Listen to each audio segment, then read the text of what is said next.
Changmino stands by the panoramic window of his office, looking out over the city at night. Below, the lights of cars crawl and neon signs flash. He has everything money can buy: a spacious apartment in the most prestigious neighborhood, expensive cars in the underground garage, respect and fear in certain circles. But in the vast living room behind him, a perfect, sterile silence reigns, a silence that oppresses in the evenings. He's almost 40, and this milestone anniversary is palpable in the air, like the approach of a thunderstorm. He doesn't want things. He wants tiny sneakers in the hallway, someone noisily getting ready for school in the mornings, someone waiting for him at home. But women flee. It's become a sad pattern. First, admiration, lavish courtship, expensive gifts. Then, cautious questions about his business. He never lies outright. He talks about logistics, about negotiations, about a family business with a complex structure. That usually suffices, for a while. But sooner or later, something happens. An overly wary look from his security guards, a phone conversation that's too loud in his presence, the overheard respectful boss from one of his subordinates. And then, first fear appears in the woman's eyes, then alienation, and finally, cold determination. They leave, quietly or scandalously, but they leave. He's stopped being angry. He's simply tired. His business is a part of him, an extension of his will and character. To renounce it is to destroy oneself, a vicious circle. The door to the office opens without knocking. The only person who can afford it is Mr. Kim. He's 10 years older than Mino, with a face that rarely shows emotion, and an unfailingly impeccable politeness. He's been working for Mino for almost 15 years, ever since it was just a small office in a remote neighborhood. He's more than just an assistant. He's perhaps the only one who truly knows Mino. "Did you call me, boss?" "Just sit down, Kim-san." Mino moves away from the window and sinks into a leather chair. It's especially quiet today. Mr. Kim nods, taking his usual seat across from him. He waits. He knows how to wait better than anyone. "The woman, the one from the exhibition," Mino begins, waving his hand helplessly. "It's all over. She found out what I'm doing, or rather, she guessed. She left yesterday, even forgot her purse." "I'm sorry," Kim says dryly. His sympathy is never saccharine, which is something Mino appreciates. "It's not worth it." Another circle. "I want a family, Kim, not just a wife, a house, a child. But this, my world, it's repulsive. They're all afraid, or judge, and I can't change it." "You can't, and you shouldn't," Kim counters calmly. "It's the foundation of everything. Without it, you wouldn't exist." Mino's voice, for the first time in a long time, breaks with irritation, almost despair. "Wait for a miracle? Until 50? Until 60? Mr. Kim pauses, thinking. He looks past Mino, into space, considering his options. Silence fills the room again, but now it's work-like, focused. Mino almost regrets initiating this conversation. "There is one option," Kim finally says, his voice cautious, as if he's proposing a risky deal. "If it's the family that's important to you, not the marriage itself. If you want a child first and foremost, you don't need a woman for that." Mino frowns. "What are you talking about? Orphanages are full of children who dream of having parents," Kim says clearly, enunciating each word. "You could adopt a child, a boy, or a girl. You would give them everything, and you would have a family, without conditions, without fear, without a backstory." The idea hangs in the air. It's so simple, so obvious, and so alien to everything that surrounds Mino. His world is one of negotiations, power, control, complex schemes. But here there's a direct, almost childish simplicity. "Want a child? Go and take the one who needs one most." Mino slowly leans back in his chair. His whole body seems to go numb. A thought, launched like a satellite, begins its quiet, inexorable work. A child, not hypothetical, not future, but real. Who is here right now? Who is waiting? His own son, or a daughter. He had always, in his deepest dreams, imagined a daughter. A little girl with big eyes, to whom he could give dresses and protect from the whole world. The image he had hidden somewhere deep suddenly bursts forth, bright and vivid. The silence in the office changes. It's no longer oppressive. It rings like a taut string. Mino sees before him not the walls of the office, but a different picture, himself holding a little girl's hand, buying her ice cream, listening to her laughter. His heart beats unusually loudly. "A girl!" he suddenly says out loud, and his own voice sounds strange to him, full of a new confidence that even he himself doesn't understand. "I want to adopt a girl." He looks up at Kim. His entire being, a moment ago filled with tired apathy, now radiates an almost physical energy. "Right now, boss, maybe we should prepare the documents first. Learn the procedure," Kim begins, but Mino is already throwing his coat over his shoulders as he walks. "The paperwork will be done later." His voice brooks no argument. It carries that same tone that makes competitors tremble. But now there's no threat in it. There's only unwavering, feverish determination. This thought, it's like a flash. If I don't do it now, I'll change my mind. I'll start doubting. I feel it, Kim-san. Today will be a good day. Today I'll find her. The car! Let's go now. Mr. sighed. Kim, accustomed to his boss's impulsiveness in business matters, sees her in this context for the first time. He doesn't smile, but the corners of his eyes wrinkle, the closest he can get to showing approval. He nods, takes out his phone to give the driver instructions, and escorts Mino to the elevator. Jang Mino doesn't walk. He practically flies down the hallway. Every step echoes loudly. Daughter! Daughter! Daughter! The word displaces everything. Fears, past failures, the complexities of his world. Only a clear, shining goal remains. He steps into the elevator, and the doors close, reflecting his unusually inspired face. He is absolutely certain this trip will change everything. The black SUV glides smoothly through the streets, leaving the business district behind. Mino sits in the back seat, but doesn't lean against the seat. He looks out the window, but sees no shops or people. His entire being is focused on the single point ahead, where they're headed. An unfamiliar excitement rages within him, mixed with iron confidence.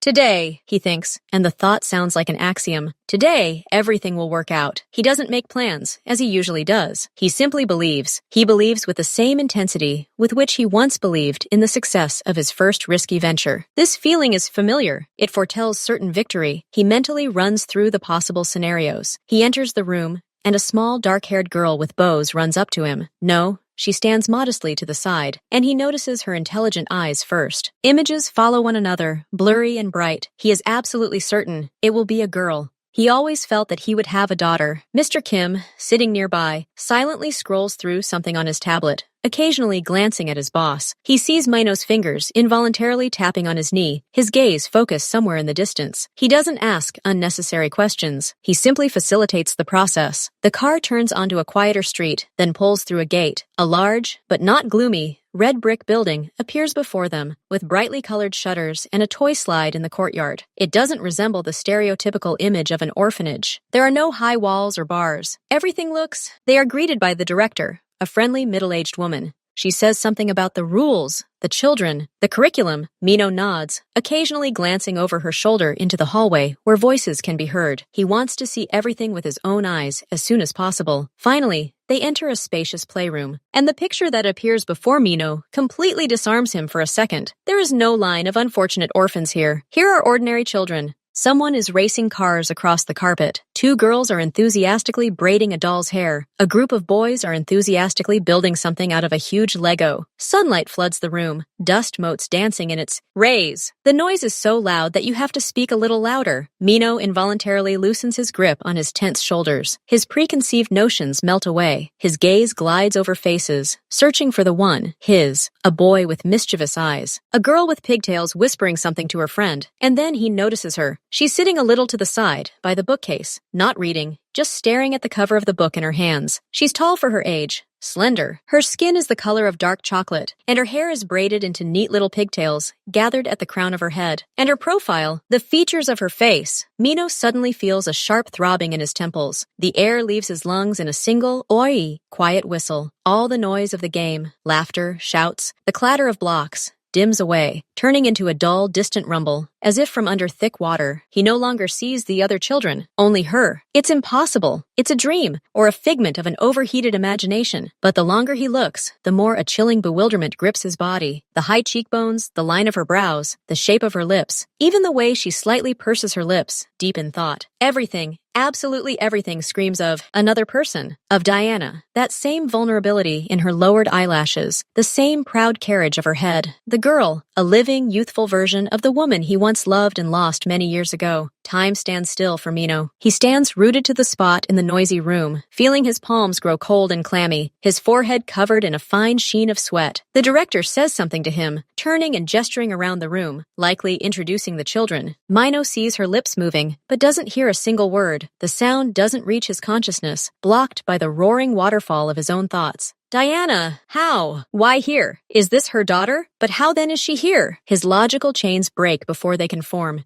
The only thing that exists in reality now is the girl at the bookcase and the deafening, all-consuming shock that leaves the ground beneath his feet. He can hear his own heartbeat, loud, uneven, drowning out everything else. The director's lips are moving. Mr. Kim is whispering something in his ear, but it's just white noise, devoid of meaning. The world has narrowed to a tunnel, at the end of which sits this girl, a ghost girl, a girl incarnation. Feeling his gaze fixed on her, she slowly looks up, large, brown, with long lashes, and in them lies the same depth, the same mixture of reserve and curiosity that Diana once had. Their gazes meet. The girl doesn't smile. She tenses slightly, like a small, cautious animal, and looks away at the book in her hands. This gesture of complete vulnerability, yet without complaint, pierces Mino more accurately than any blade. Everything inside him screams that this is no accident. Mr. Chang? Are you okay? You look pale. The director's voice finally breaks through the cotton wool in his ears. Mino forces himself to blink. He takes a mechanical breath, trying to regain control. Yes, his voice was hoarse. He cleared his throat. It's okay, it's just, I saw her, that girl, by the bookcase. The director turns around. Ah, this is Alice. Alice, come here, please, let me introduce you. The girl reluctantly moves away from her seat and approaches slowly. She doesn't make eye contact with the adults. Her gaze is downcast. She holds herself with dignity, but every line of her small body betrays the expectation of rejection, a habit of going unnoticed. Alice,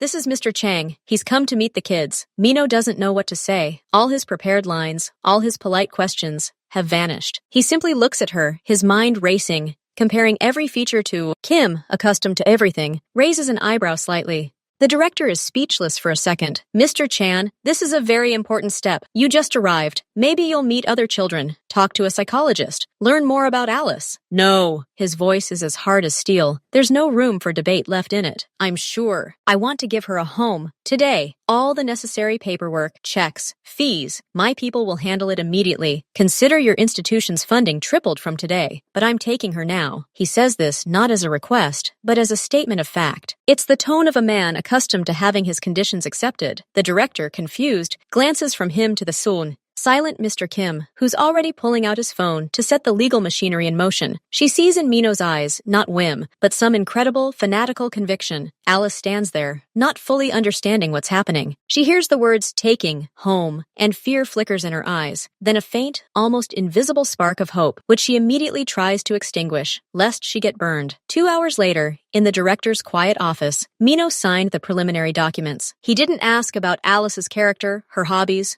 or her past. He saw only her face, and that was enough. Mr. Kim quickly and efficiently handled all the formalities, making it clear that the rest would be completed as quickly as possible. Now they're sitting in the same black car. In the back seat, next to Mino, is Alice's small, hunched figure. She clutches a tattered bag containing her few belongings and stares out the window, afraid to move. Mino watches her profile, illuminated by the flickering lights of the city. The madness has receded slightly, giving way to cold analysis. He mentally formulates the reasons, justifying his reckless impulse to himself. The first reason, she is incredibly beautiful, just as he always imagined his daughter. Intelligent eyes, proud bearing, an inner light that has not faded. Despite the circumstances, he wanted to let this light blossom, but that was only half the truth, the one that lay on the surface. The second reason, the real one, lay deeper, and now it burned him from within. This girl was living proof. She was a walking hunch that needed to be tested immediately. If his shock wasn't a figment of his imagination, if the facial features weren't lying, then Alice could be the key to Diana, the key to his own past, to the truth that had been hidden from him. He had to know. He had to.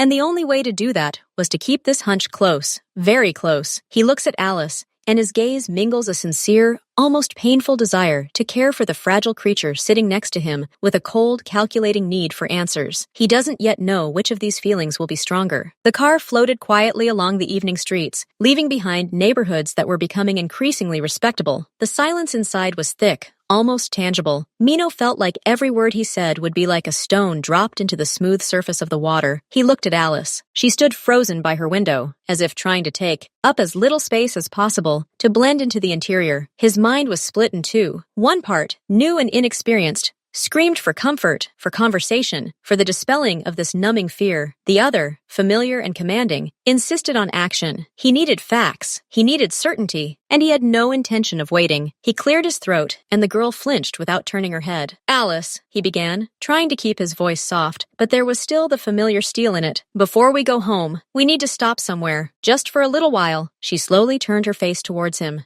There was a question in her eyes, but not a voice, just a quiet expectation of instructions. To the clinic, Mino added, feeling the wording sound awkward. We need to take general tests to check your health. I want to be sure everything is all right. He lied, and he lied clumsily. General tests. at an elite private clinic in the middle of the evening, but his brain, frantically searching for an excuse, couldn't come up with anything better. The main thing was to get the data. The main thing was to know. Alice looked at him for a few seconds. Something complex flashed in her gaze. Confusion, a hint of suspicion, but most of all, fear. Mino felt a twinge of something akin to shame, but he quickly suppressed it. This is necessary, he told himself, for her own good, to make everything clear. He nodded to the driver, who, without asking any questions, changed the route. The clinic was an austere glass and concrete building, more like a corporate headquarters than a medical facility. Inside, a quiet, expensive sterility reigned. No lines, no strange odors, only subdued lighting and the silent movement of staff in immaculate white coats. Alice pressed herself against Mino, her eyes widening in the cold splendor. They were shown into a private room, furnished like a comfortable office rather than a treatment room. The doctor, young and extremely polite, appeared almost immediately. Mino called him aside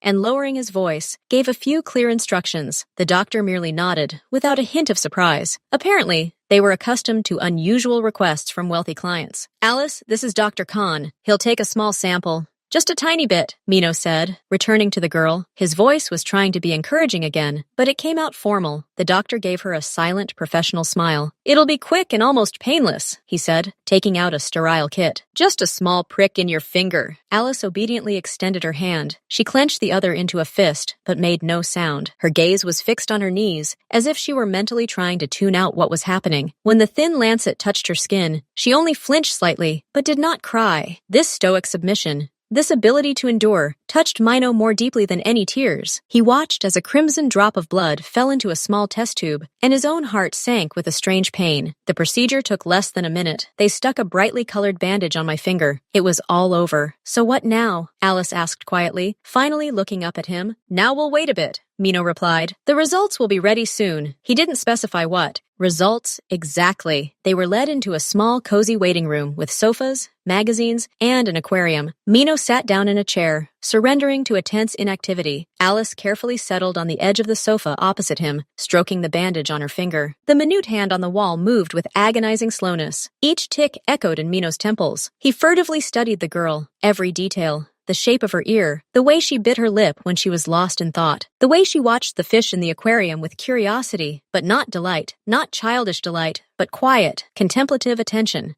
The longer he looked, the less doubt remained. It wasn't just a resemblance. It was something deep, something shared. He caught himself thinking he was no longer simply testing a hunch. He was waiting for confirmation. Confirmation that this quiet, beautiful girl sitting 3 meters away was his flesh and blood. That he hadn't simply acted impulsively, but intuitively found what was rightfully his. The excitement he was feeling was no longer pure passion or cold calculation. A tremor of something else had entered him. Something enormous and unfamiliar loomed over him, ready to collapse at any second along with the answer from the lab. He closed his eyes, trying to stop his fingers from trembling. The anticipation became unbearable. The door opened without a knock. Dr. Khan entered. He held not a printed form, but a thin clipboard. His face, previously impassively polite, now expressed cautious composure. He glanced from Mino to Alice, as if assessing the situation. Mr. Chang, he nodded slightly toward the corridor. The results are ready. If you'll excuse me. Mino stood up. His legs felt like jelly. He took a step toward the door, then turned to Alice. I'll be right back. Look at the fish, he said, his voice sounding distant, even to himself. They stepped out into a neutral white corridor. Dr. Khan lifted his tablet. There were no long texts or diagnoses on the screen, just a few lines, numbers, and diagrams. Mino's gaze immediately fell on the center line. Probability of paternity, 99.99%. The numbers glowed on the matte screen. At first, they meant nothing. Just ink on glass. Then their meaning crashed down on him with all its irreversible gravitational force. He heard a dull thud somewhere near his solar plexus. The air stopped flowing into his lungs. Are you sure? He breathed, though the question was absurd. Clinics like these don't make mistakes. They sell confidence. He peered at the numbers, trying to find a flaw, but found only confirmation of what his subconscious had known from the first second in the game room. 99.99%. This isn't similar. This is his daughter. Everything around him swam for a moment. Sounds became muffled. And then, like a flash, fragments of memory flared in his mind. Diana, their last weeks together. She became withdrawn, distant. She often cried for no reason and brushed off his questions, citing fatigue and stress at work. Then, her sudden, brutal breakup. We come from different worlds, Mino. I have no future in your life. She said it with such icy determination that he, proud and hurt, didn't even try to hold back. He saw the pain in her eyes, but mistook it for the pain of separation. And this was pain on an entirely different scale. She knew even then. She carried his child in her womb and remained silent. Why? Pride? Fear? Was she afraid of his world? His affairs? Or did she not want to tie him down, seeing how immersed he was in his business? The puzzle fell into place with cruel, impeccable logic. She left, gave birth, and then the most incomprehensible thing happened. She left her, Alice, her daughter, theirs. The thought seared him with white-hot shame and rage. Rage not at Diana, that had dulled over the years, but at himself. How could he have failed to notice? Not sensed? He'd built empires, solved the most complex problems, and yet, most importantly, the simplest thing had passed him by, leaving a 10-year-old hole in his life, a hole that now sat in the next room, staring at the fish, unaware of anything. Do you need a minute? The doctor's voice brought him back to the sterile corridor. No! Mino almost automatically handed over the tablet. His face became a stony mask, beneath which a tsunami raged. Thank you. Is confidentiality absolute? Absolute, the doctor nodded. All data is encrypted. The original samples will be destroyed. Mino nodded to dismiss the doctor and was left alone for a few seconds in the white, brightly lit space. He breathed deeply and evenly, as if before an important fight, but there was no enemy. The enemy was the past, and he had just dealt it a crushing blow with the truth. He returned to the waiting room. Alice was sitting in the same position. She looked at him, and in her eyes, he read the silent question. Am I okay? Am I healthy? Can I stay? You're more than healthy. You're mine, flashed through his head. Everything's fine. His voice broke. He cleared his throat. The tests are fine. Let's go home. They got back into the car. Now the night outside the window wasn't a promise, but a huge dark mirror, reflecting his thoughts. Alice, tired from the day's events, was gradually nodding off, leaning against the door. Mino looked at her sleeping profile. Now he saw not only Diana, he saw himself, the line of his jaw, the shape of his eyes, inherited from his mother, his blood, his genes, sleeping quietly nearby. The feeling was all-consuming, almost mystical. He was a father, a real, biological father, and this knowledge filled him with such strength and such helplessness at the same time. And then the crucial, agonizing question arose. Should I tell her? Right now, wake her up and say, you know, I'm not just the man who took you in from the orphanage. I'm your father. By blood. But what good would that do to a frightened child who had just left the only world he knew? The word father would probably be an empty sound to her. It wouldn't bring joy, but a new wave of fear, misunderstanding, questions about his mother, about his past, questions he currently had no answers to. He imagined her reaction, rejection, distrust, tears. Her fragile trust, which had only just begun to form, could crumble to dust. But to remain silent, to hide the most fundamental truth, to build a relationship on a lie, however temporary? The car sped along the night highway. He was torn between the two abysses. To speak would be to risk everything. To remain silent would be to betray himself and her right to know. He felt the weight of this decision, greater than any bargain. It was the quiet, lonely agony of a new father who had everything he dreamed of, only to be faced with an impossible choice. He pinched the bridge of his nose with his fingers, trying to force some clarity out of himself. So far, there was none, only the roaring in his head and the quiet breathing of his daughter in the seat next to him. He decided to put it off, for a day, too, until she got used to it. Until he himself came to his senses, the truth would not go away. It would wait. The car stopped at the entrance to a tall, austere building. The silence of the night was different here, expensive and guarded. Alice woke when the engine died. She rubbed her eyes and looked at the huge glass doors, beyond which lay a marble lobby with a chandelier.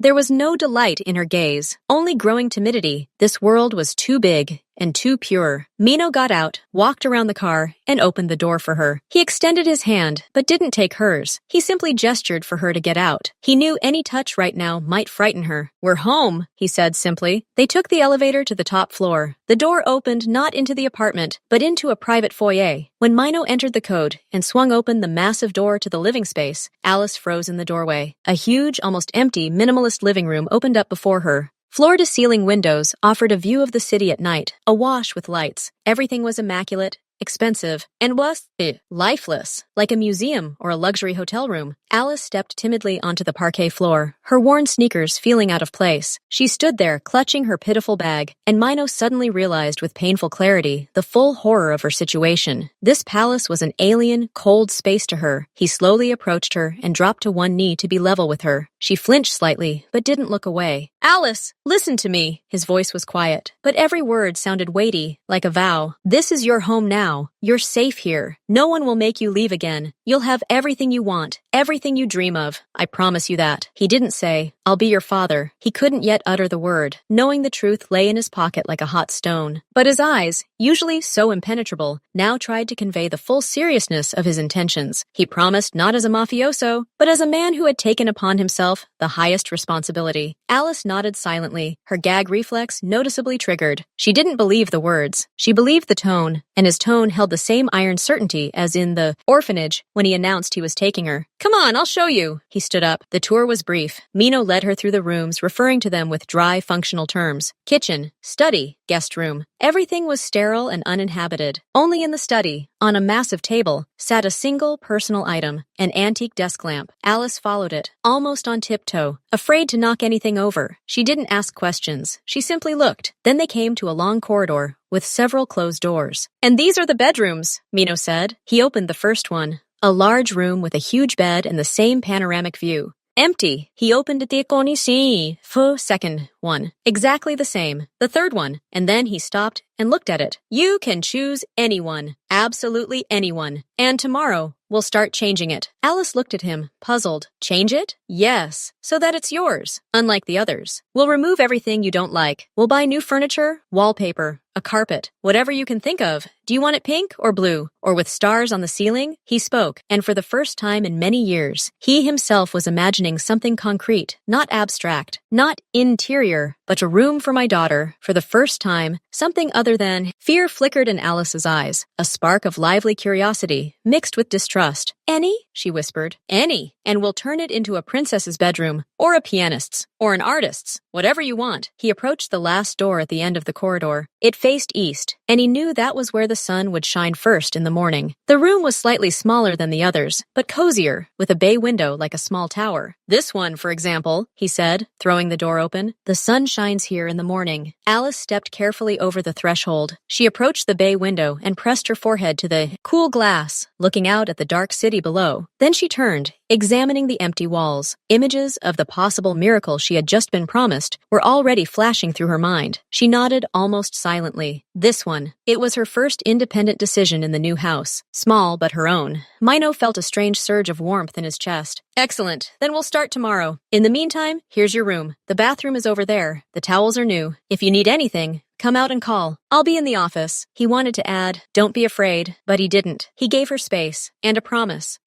that now, after the test results, meant 1,000 times more to him. He walked out, quietly closing the door, leaving her alone to take in the thought that this piece of a vast alien world was now hers. And he went into his office, facing the city at night, to finally let the trembling in his hands escape and think about how to build a bridge across the chasm between them, knowing what only he knew. The first night passed in absolute silence. Mino, accustomed to sleeping lightly and hearing every creak in the house, woke several times from the complete silence. He went out into the hallway and listened at her door. Not a sound. This obedience, devoid of childish spontaneity, cut him more sharply than any disobedience. Wash and get dressed. Breakfast is in half an hour, he said, trying to sound neutral, and left, giving her space. A strange aroma permeated the kitchen. Mino's personal chef, who had received strict instructions from Mr. Kim that morning, had prepared no ordinary scrambled eggs or sandwich. On the table sat fluffy, golden pancakes, a plate of sliced seasonal fruit, syrup in an elegant decanter, and whipped cream. A simple, yet perfectly executed meal that a child would love. When Alice emerged, she was wearing the same clothes. She sat in the chair he showed her, her back straight. Her eyes slid over the abundance on the table but didn't light up. She waited. Eat whatever you want, Mino said, pouring himself coffee. She carefully placed one pancake on her plate, skipping the fruit and cream. She broke off a tiny piece with her fork and brought it to her mouth. And then it happened. Her eyes, always so reserved, suddenly widened unnaturally. She froze with the piece of food in her mouth, not chewing. Then her eyelids began to flutter, her lips pressed together, and large, heavy tears began to roll down her cheeks, one after another. They fell straight onto the plate, unaccompanied by sobs or sobs, just a silent, bitter flow. Mino was stunned. Panic, sharp and helpless, squeezed his throat. "What is it? What's wrong? It's not tasty?" he said quickly. Alice shook her head, unable to utter a word. She tried to swallow the lump in her throat, wiping away the tears with the back of her hand, but they kept flowing. "Then what?" His voice softened. He pushed his cup away. "It's tasty," she finally managed, her voice full of shame for those tears. "It's just really tasty. I don't remember, like this." She didn't finish, but he understood everything. It wasn't a whim. It was a reaction to kindness, embodied in taste, to simple, home-cooked food, prepared with care. For her, it wasn't breakfast, but proof of the reality of what was happening, and it was so vivid that it broke down all her defenses. Mino stood up, went to the sink, poured a glass of water, and placed it in front of her. "Drink. It's okay to cry." He sat back down and began eating his pancake in silence, giving her time. He felt like a clumsy giant who had accidentally crushed something fragile. Gradually, the tears dried up. She cried to the end, drank the water, and even, under his calm, unobtrusive gaze, added a slice of watermelon and a drop of syrup to her plate. After breakfast, the tension eased a little. The sun was shining into the living room. Mino, who usually plunged straight into work, hesitated. "Would you like some tea?" he asked. "Or cocoa? There are cookies." She nodded, choosing tea. 10 minutes later, they were sitting in the living room on the huge sofa, a whole distance between them, and on the low table stood a tea set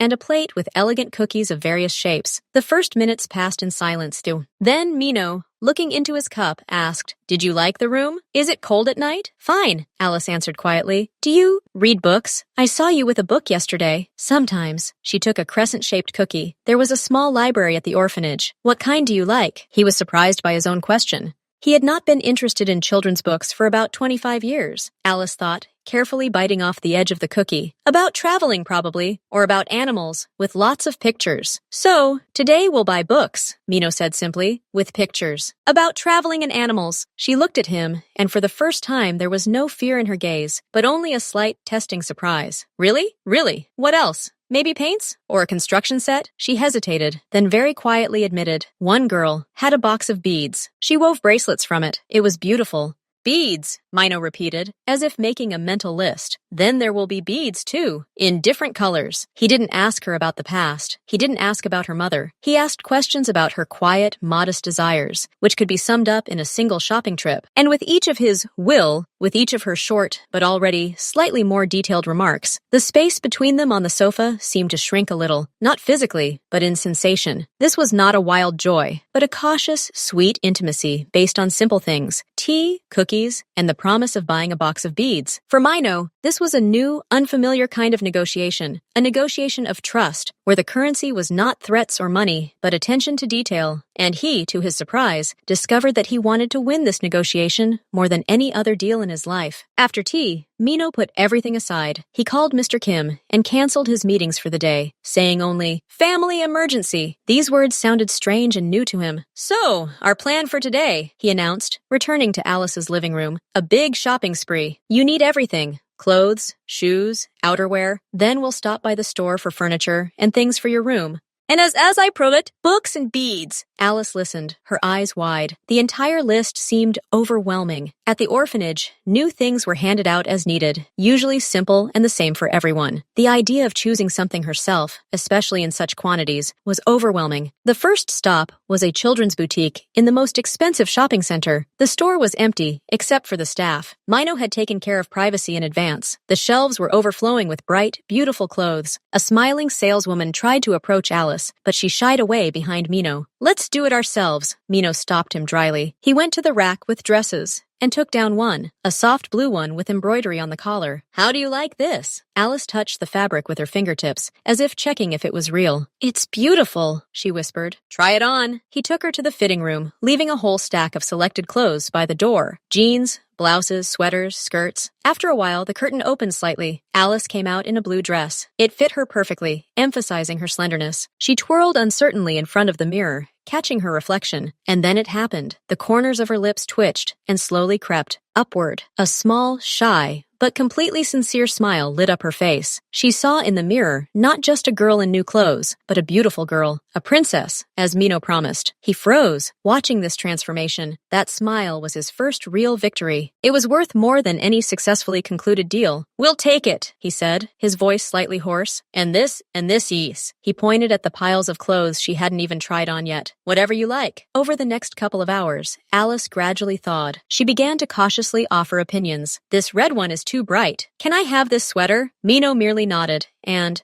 the consultants immediately set aside their choices. They bought several pairs of shoes, a warm jacket, and sneakers that glowed in the dark. Alice looked at this item with silent delight. Then there was a huge furniture store, more like a town of interiors. Here, Alice finally came out of her shell. The thought of her dream room outweighed all her fears. "I was thinking," she began, stopping in front of a canopy bed made of lightweight fabric. What if the bed wasn't just a bed, but like a little house? Or like a rocking chair, but with a canopy? Yes. So you could hide. "We'll make a canopy," Mino immediately agreed, imagining his people looking for a canopy maker. "And the little house? We'll look at it. Maybe a bed with bookshelves at the headboard?" "Yes!" Her eyes lit up. "And a table by the window, in the bay window, so you can draw and look at the city. And the chair should swivel." A swivel chair, he remembered. "And the color of the walls?" She paused, walking past the paint samples. "Not quite pink, like a peach at dawn, warm, and stars on the ceiling that glow in the dark. You can't see the real ceiling, only the stars." Mino listened to her, this sudden flood of fantasies, and felt his own cold, rational universe fill with these strange, wondrous details. The peach-colored dawn, the glowing stars, the swivel chair. He wasn't just fulfilling a promise. He was building a new world, her world, and a carpet, very fluffy to sit on, she continued, more boldly, and heavy curtains, so that the light doesn't wake you in the morning if you don't want to, and a large blackboard where you can draw with chalk and erase, and a globe, he added unexpectedly, remembering the travel books, so that you can see where which countries are. She looked at him, and a new wave of amazement flashed in her gaze. He wasn't just listening, he was participating, he was suggesting.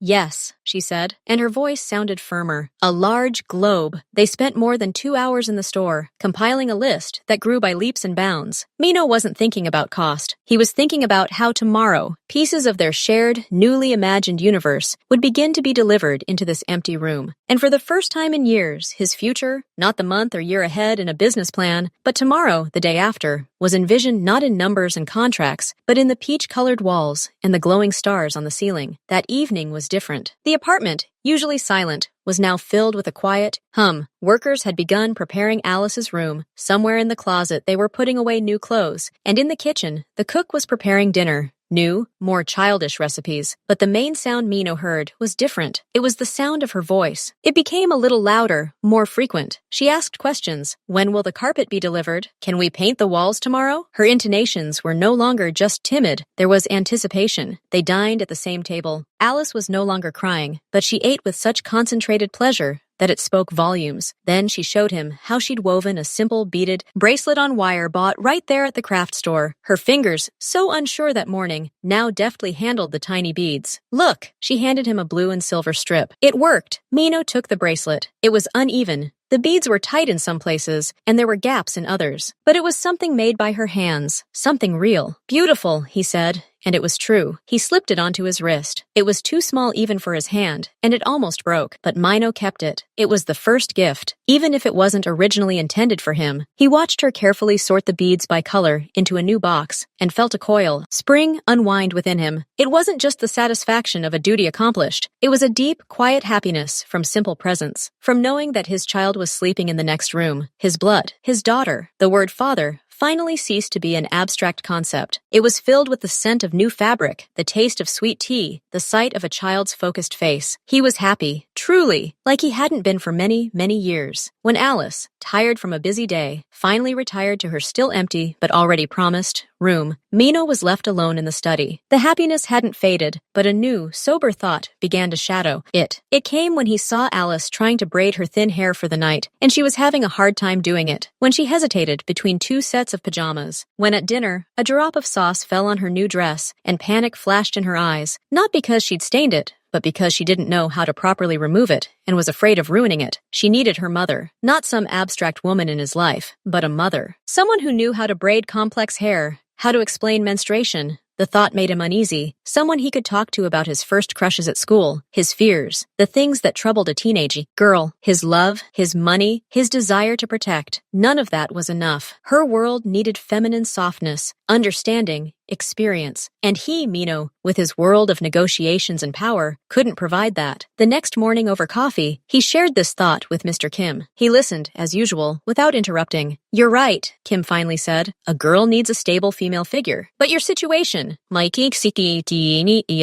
complicates the search. Regular dating, apps. The risk is too great that a woman will be interested not in you, but in your status, or, upon learning the truth, will be frightened." "You need a way to weed out the unnecessary from the very beginning," Mino asked, sipping his coffee. Mr. Kim tilted his head slightly. "There's this unusual place. It's called Silent Dialogue. It's a cafe where they literally hold blind dates. People communicate in complete darkness. No age, no appearance, no social status, just voice, intelligence, values. At the end of the meeting, they turn on the lights. That's how they see the person they've already spent an hour talking with." The idea struck Mino as strange, almost absurd. Sitting in the dark with a stranger? But the more he thought about it, the more sense it made. In the darkness, his usual commanding posture wouldn't give him away, nor would his money or reputation. There would be only him, and his story, and his desire to find Alice's mother. It was the perfect filter. "Do they talk about important things?" Mino clarified. "According to reviews, yes. The organizers select people who are looking for serious relationships, not casual encounters. They talk about life, values, and family plans." Mino thought, looking at the door to the hallway, where Alice would soon wake up. He imagined her in a year, in 5 years. She would need support he couldn't provide alone. "Sign me up," he said firmly, "for the nearest possible time." The decision was made instantly, just like the one to go to the orphanage. But this time, it wasn't driven by impulsive hope, but by a cold, paternal calculation. The thought that Alice might grow up never knowing a mother's affection because he was putting it off for later terrified him more than any threat he'd made in the negotiations. He couldn't wait any longer. Quiet Dialogue turned out to be a discreet place with darkened windows. Inside, silence reigned, broken only by the manager's whisper. Mino filled out the form, stating with utmost honesty that he was seeking a serious, long-term relationship. There were no faces, no gestures, no appraising glances, only the scent of candles somewhere in the distance and his own breath. Mino, accustomed to controlling every detail of his surroundings, felt vulnerable and strangely exposed at first. Then this feeling gave way to unexpected relief. Here, he was simply a man, not a boss, not someone to be feared, just a voice in the darkness. He heard the soft rustle of clothing opposite him, the creak of a chair. A presence appeared. "Hello?" said a female voice. It was calm, low, without artificial sweetness or obsequiousness. "Hello?" Mino replied. His own voice sounded strange to him, without its usual armor. An awkward pause hung in the darkness, but it was different, not oppressive, but focused. Without visual contact, all my energy went into listening, intoning. "Unusual, isn't it?" Mino was the first to break the silence. "Yes." A slight, restrained smile could be heard in the stranger's voice. "At first it seems like it's a game.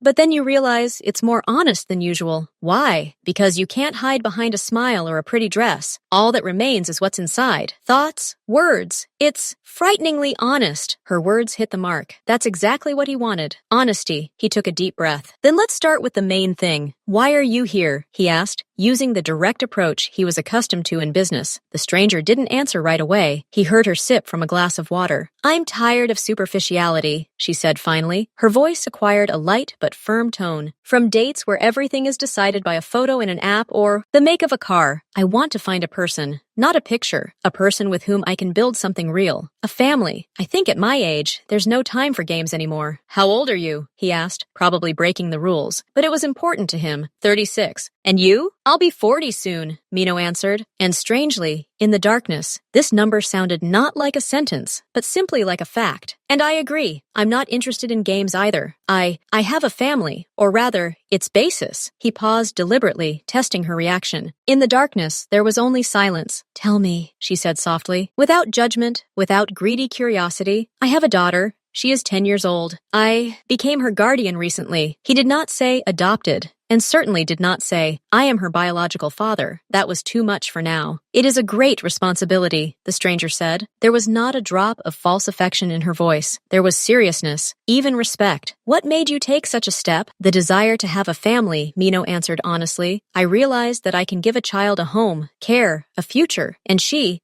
gives me meaning, more than I could have imagined. Is she happy with you? The question caught him off guard, with its simplicity and insight. I'm trying. At first I was afraid. Now, she's starting to smile. She's asking me to buy a globe and beads for weaving. He didn't notice how his own voice softened, became warmer. In the darkness, it was especially clear. You're a good father, the stranger said quietly. It's palpable. Many men can't find the words to express themselves even to their own children. And you? Do you want children? He turned the conversation to her. Very much. Her answer was immediate and firm. But not just to have them, to raise them, to be a mother, to pass on something beyond just genes, to love, to support, to be strict sometimes, to create a home where it's warm and safe. That seems to me the most important thing in life. His heart sank. Her words sounded like an echo of his own thoughts, spoken in a different, softer voice. Their desires, their goals, were surprisingly aligned. They had both moved beyond the stage of seeking distractions. Both were looking at the same point on the horizon, a solid, real family hearth. Aren't you afraid, he asked, that the man you meet already has a child, like my daughter? No, she answered without hesitation. If he's a good father to his child, it means he's capable of responsibility and love. That's actually a plus. It proves he's not selfish. In the darkness, Mino exhaled slowly. He hadn't expected such clarity, such maturity. This conversation in complete darkness had been the most enlightening and honest thing he'd experienced in years. He even briefly recounted how Alice had cried over a delicious breakfast and how it had shaken him. The stranger listened, and in her silence, he heard understanding, not judgment. When the administrator quietly warned them that there were 5 minutes left until the end of the meeting, they both fell silent, surprised by how quickly the time had flown. The warning about the end of the date made Mino's stomach clench. The conversation had been surprisingly easy, but the most important thing remained unsaid. He felt he had to go further. If this was truly the man he could build a future with, she needed to know more. Not everything, but more. You mentioned family, home, he began, his voice even more serious in the darkness.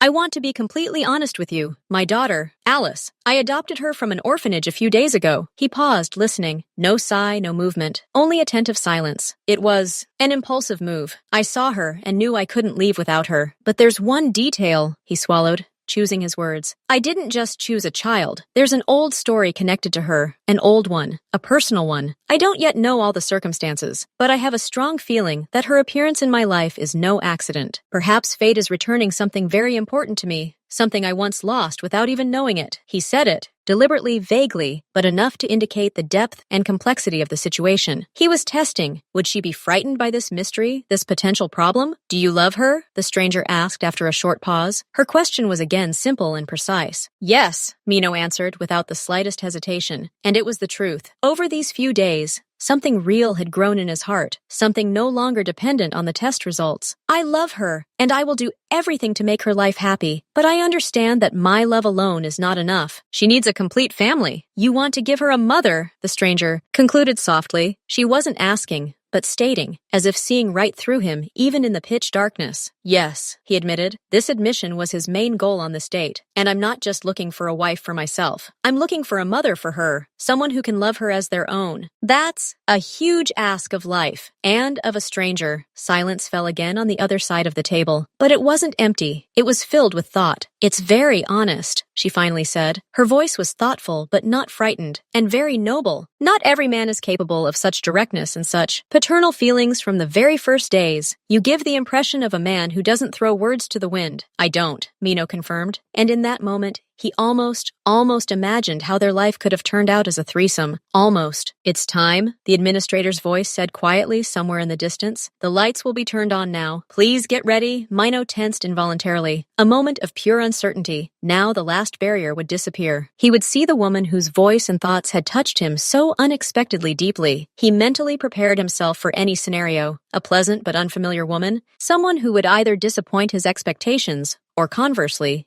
exceed them. There was a slight click. The light didn't flare suddenly, but gradually grew. But to eyes accustomed to absolute darkness, it was blinding. Mino closed his eyes, blinked several times, shielding them with his hand. Gradually, the spots before his eyes began to dissipate. He lowered his hand and shifted his gaze to the opposite side of the table. At first, he saw only a silhouette, feminine shoulders, dark hair pulled back into an elegant yet simple updo. Then details became clearer. The line of a cheek, the arch of an eyebrow, a mole at the corner of her mouth. His heart stopped. It literally froze in his chest, and then lurched forward with such force that his ears began ringing. The blood drained from his face, leaving a feeling of icy numbness. He didn't breathe. His brain refused to process the information, insisting on a mistake, a hallucination. Diana was sitting in front of him, not a ghost, not a dream, real, alive, a little older, with subtle rays of light around her eyes that weren't there before. But it was her, the same woman whose face he'd seen in Alice's features, the one whose passing he'd thought was final all those years ago. Their gazes met. Her eyes, as dark and deep as he remembered, reflected the same shock, the same chilling horror of an incredible coincidence. Her hand, resting on the table, jerked involuntarily, knocking over a glass of water. The sound of the glass hitting the soft carpet was dull, muffled, but in the absolute silence of the room, it sounded like a gunshot. They were silent. A minute, an eternity. The sounds from outside, the voices of other couples beginning to laugh or talk, seemed to come from another dimension. The whole world narrowed to this table, to two pairs of eyes that couldn't tear themselves away from each other, seeing in them a reflection. They hadn't simply found each other on a date. They were already forever connected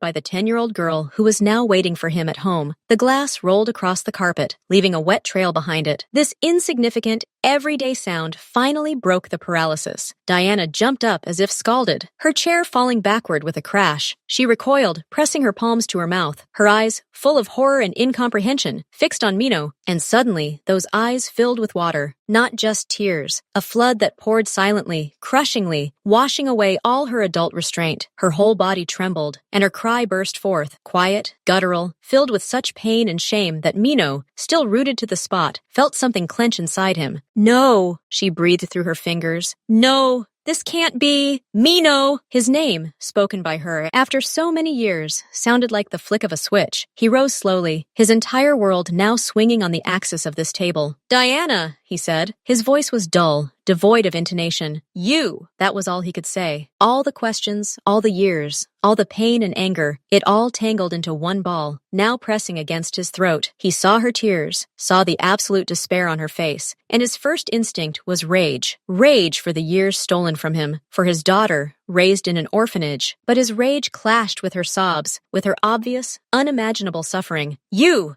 said, a girl, Alice." Diana tried to speak, but her words were drowned out by sobs. She took a step back, stumbling, as if she wanted to run, but her legs wouldn't obey her. "Yes," his voice grew sharp. "Alice, 10 years old, from an orphanage. You know that name, don't you?" He didn't ask. He accused. Every word was like a blow. Diana shook her head, but it wasn't denial. It was a gesture of utter helplessness. How did you find her?" she whispered. "I wasn't looking," Mino answered coldly. He left the table, approaching her, and she didn't retreat, frozen before him as if doomed. "I came for a daughter." "Any daughter. I wanted—" He clenched his fists, trying to regain control of his voice. "I saw her, and in her was your face, your gaze, your everything. I took her because I couldn't help but take her, and because I needed to know." He pulled a folded sheet of paper from his inside jacket pocket. Not the original test, but a copy, which he carried with him as a talisman or as a self-indictment. With a sharp movement, he unfolded it and handed it to her. "To know this." Diana took the paper with trembling hands. Her gaze slid over the lines, stopping at the fateful numbers, 99.99%. A quiet, stifled groan was heard. The paper fell from her fingers and slowly fell to the floor. She looked at Mino,